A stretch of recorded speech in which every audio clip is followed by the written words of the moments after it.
Hey guys, আমরা চলে এসেছি পুজো করতে। নবমীর দিন লাস্ট পুজো, মায়ের পুজো। তো মন্দিরে দেখো, এখানেই আমরা হাবান টাবান করবো।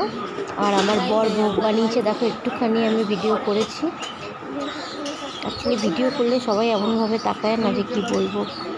ওই দেখো আমার বর এখনই উঠে আমায় কিছু জিজ্ঞেস করবে। দেখো এটি হচ্ছে জাগ্রত মা, ইনি ভীষণই জাগ্রত মা।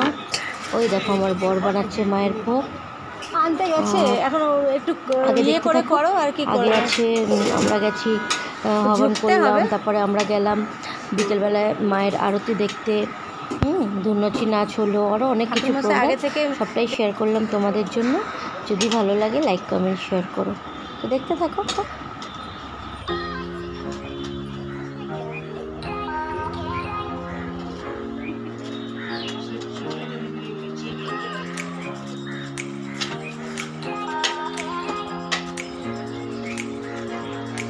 আমরা যথারীতি মন্দিরে পুজো করে হবন করে চলে এসেছি। আর আমার বর ভোগ বানিয়েছে, যে মন্দিরে আমরা পুজো করতে হবন করতে গেছিলাম। তো তার ভিডিও একটুখানি করতে পেরেছি। অ্যাকচুয়ালি ভিডিও করলে না সবাই এমন করে করে তাকিয়ে থাকে যেন মনে হচ্ছে আমি বিশাল কোনো অপরাধ করে ফেলছি।